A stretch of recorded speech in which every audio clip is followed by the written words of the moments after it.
Olá galera, tudo bem? Bom dia, estamos aqui de volta para mais uma aula nossa. Espero que vocês estejam gostando e principalmente tirando proveito disso, né? Mais uma vez parabenizar os alunos aí que já postaram as atividades e que a gente está já registrando a nota de todo mundo. E desse capítulo não vai ser diferente, a gente já vai começar a fechar as 3 notas para estabelecer a nota de todo mundo, tá ok? Muito bem. Meus colegas, nós vamos falar hoje sobre renascimento e humanismo, tá certo? O renascimento foi um título dado por alguns cientistas, né, por alguns estudiosos posteriormente à Idade Média, onde eles disseram que a cultura na Idade Média esteve morta e que o renascimento era um renascer da cultura. Que cultura era essa que renascia na visão deles? A cultura greco-romana, certo? Porque na Idade Média foi proibido a leitura, foi proibido todas as obras que eram greco-romanas, elas foram proibidas. Algumas obras tiveram até suas páginas envenenadas para que qualquer pessoa que fosse ler, quando ele passasse o dedo na boca para folhear o livro, ele morria. E principalmente comédias, né? Tem uma comédia de Aristóteles que tem até o filme, né? que muitas pessoas morrem por conta do acesso a isso aí. E na Idade Média era proibido, o riso era proibido. Pois bem, os gregos e os romanos, eles já tinham avançado bastante na questão da ciência. E a Idade Média foi um período totalmente dominado pela Igreja. E esse período, lógico, era proibido tudo aquilo que era ligado à natureza, o homem não podia discutir, porque era a criação de Deus. Então, aquilo que era a invenção de Deus não se discutia. Por isso que os renascentistas vão chamar esse período de Idade das Trevas, o que a gente hoje já sabe, os historiadores de hoje, quase todos, na maioria, não veem dessa forma. Na verdade, vê isso aí como preconceito, porque a Idade Média foi muito rica. Nós já estudamos isso aí, que na Idade Média foi onde surgiram as faculdades, na Idade Média foi onde foi inventado o livro, na Idade Média foi onde foi inventado o garfo, os prédios ganharam janelas de vidro. Então tiveram muitas coisas boas, sim, não dá para se dizer que foi Idade das Trevas.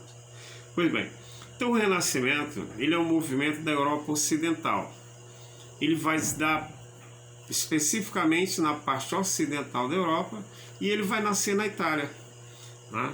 Porque como nós estudamos no capítulo passado, com a Europa ela passou por grandes transformações, tá?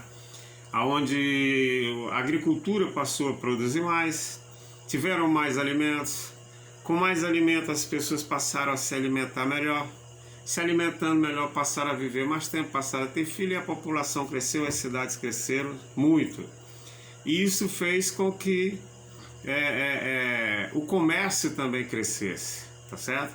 Então, a partir do século XI, a Europa Ocidental, então, ela sofre todas essas transformações que vão culminar com o crescimento das cidades e o surgimento de uma classe social chamada burguesia, né? Que é exatamente essa classe burguesa que vai promover o renascimento. Ou seja, quem financia isso aí? Porque esses caras eles vão enriquecer muito. E eles não vão concordar com o pensamento da igreja. Eles já não queriam mais faculdades que formassem padre apenas. Eles queriam faculdades que formassem os filhos deles em outras áreas. Principalmente áreas que fossem voltadas para o comércio, que era o que eles eram, né?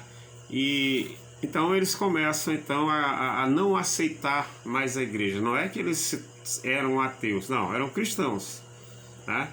Eram cristãos, mas que não aceitavam mais aquele domínio da igreja sobre tudo e principalmente que o homem tivesse mais liberdade para poder administrar suas próprias coisas sem o medo do inferno. Porque na Idade Média existia o Tribunal da Inquisição. Se uma pessoa desrespeitasse qualquer coisa da igreja, ele era condenado, podendo inclusive ser queimado vivo como bruxo, né?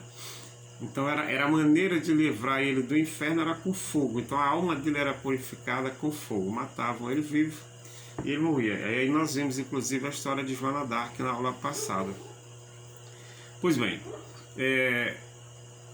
essa dinâmica toda que a Europa Ocidental passou, ela vai favorecer o surgimento e o crescimento dessas cidades. Que aí vão surgir os bancos, consequentemente os banqueiros, e essa classe rica, como eu acabei de falar, é ela quem vai promover o chamado Renascimento. Quais são as características do Renascimento? Pois bem, esses renascentistas, como eu falei para vocês já desde o início, eles valorizavam muito a obra greco-romana, certo? Como a gente já viu, até porque, de fato, os gregos, né, tiveram grandes pensadores, autores de grandes obras e com uma contribuição para a ciência que até hoje é estudada nas faculdades e que contribuiu de fato para a mudança do homem para melhor aqui na Terra. Pois bem, então essa característica aí que a gente está falando, da valorização do passado, em especial das obras greco-romanas, é uma das características. A outra característica é o antropocentrismo. O que é isso? Na Idade Média era teocentrismo. Teo, Deus. Centrismo, centro. Então, na Idade Média, quem estava no centro era Deus que explicava tudo. Já para os renascentistas é antropocentrismo. Quem está no centro é o homem, não é Deus. Então, se uma pessoa adoecesse na Idade Média, era castigo de Deus. Ninguém podia discutir, ninguém podia fazer nada, o camarada estava condenado a pagar por aquele castigo. Teocentrismo. Já no Renascimento, o camarada adoecia, não era Deus que ia explicar, não era castigo de Deus, era uma doença que o homem era quem tratava, e não mais Deus. E isso fez com que houvesse realmente, de fato, uma grande mudança nessa maneira de pensar e de agir da humanidade, sem dúvida nenhuma, foi muito grande. Então, antropocentrismo, não é isso? E outra característica também, que a gente vai dar ênfase, o individualismo. Hoje, no atual momento, se a gente falar que uma pessoa é individualista, a gente vai estar chamando ela de egoísta. Mas lá no Renascimento, não. O individualismo lá era simplesmente uma valorização da pessoa como profissional. Aquele camarada que era capaz de estudar, aquele camarada que era capaz de experimentar, aquele camarada que era capaz de se sobressair. O individualismo. Então, era uma característica muito positiva dos renascentistas. Valorização da obra grego-romana, o antropocentrismo e o individualismo. Bom, nesse contexto todo vai surgir uma corrente de pensamento chamada de humanismo. Quem eram esses humanistas? Esses humanistas, eles eram intelectuais de faculdades, né, que desenvolveram junto com alunos essa corrente de pensamento, em que a valorização do homem, né? Então o homem agora era aquele camarada que pesquisava, que experimentava, que discutia os fenômenos da natureza, que explicava os fenômenos da natureza.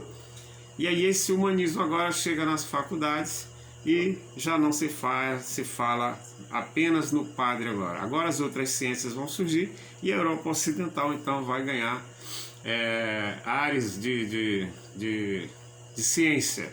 Porque fora da Europa Ocidental, os muçulmanos, por exemplo, a ciência para eles lá nunca teve esse atraso, essa paralisação por conta de religião, de jeito nenhum. Tá certo, galera? Pois muito bem. Hoje a gente fica por aqui, tá certo?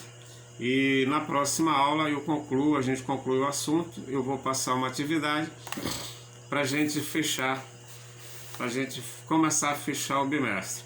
E sábado que vem eu vou pagar essa aula que a gente perdeu no sábado agora, porque eu tive problema, não tive condições de gravar minha aula. Mas sábado que vem a gente vai ter uma atividade para nota também, tá ok? Um bom dia, um abraço para vocês. Valeu!